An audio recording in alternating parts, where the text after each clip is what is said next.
1932. At midday, South, dressed as a town crier and ringing a large bell, led the highly coloured circus wagons into town. Hurry, hurry, hurry! Our circus is coming. Guest appearance, the great Lindrum. Children, dressed in their Sunday best, sucking humbugs and chomping on apple quarters, appeared from nowhere, clinging to their mother's skirts, riding on their father's shoulders, and dreaming of everything from Uncle Tom's licorice to endless rides on the carousel. Sweating profusely and mopping his brow with a large spotted handkerchief, South headed straight for the town hall.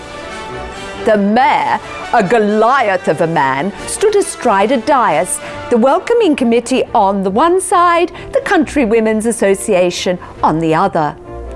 Raising his eyes to the heavens and tugging at his collar, he muttered, "God, it looks like they're going to lynch me." Dribbling with anticipation, the children whinged and whined through the speeches, extruding a collective sigh of relief when little Lucy Atkins, an oversized clone of a toe-tapping Shirley Temple, stepped forward to present the keys to the city. Politely accepting the posy of wattle and gum leaves in one hand and the keys in the other, South bowed, winked at the ladies, put a whistle between his lips, pushed the oxygen out of his lungs and signalled, "Let the games begin."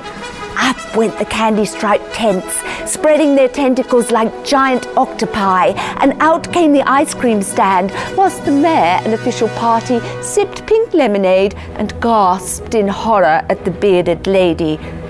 "Buy your tickets here, over here," called a contortionist, bent and twisted and walking on his hands. "Ride the carousel, play the hoopla," he called again, pulling his head through his legs. Clutching their tickets, the people of Wagga filed inside the tent. It was a few minutes after 2 when South, dressed in a white top hat and tails, entered the ring to introduce the grand parade.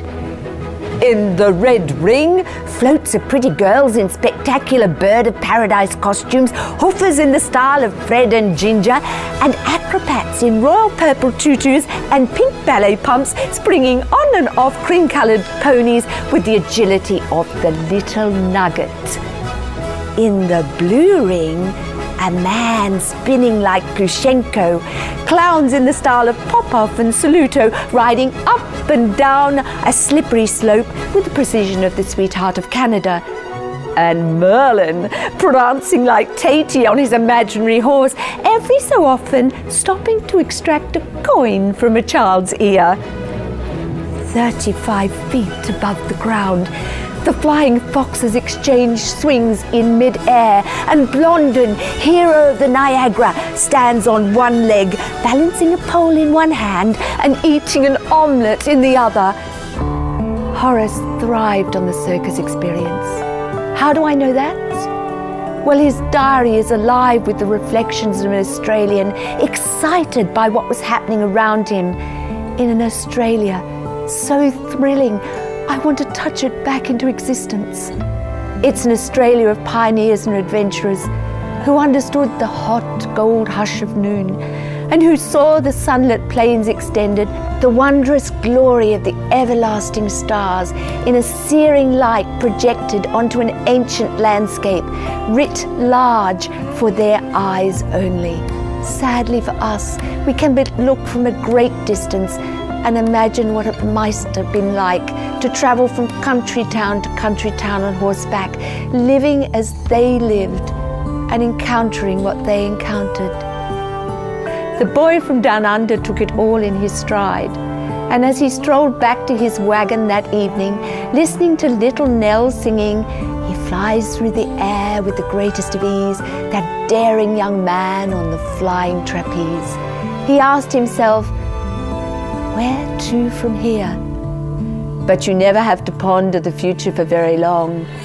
The pork pies and jellied eels are often much closer than you think.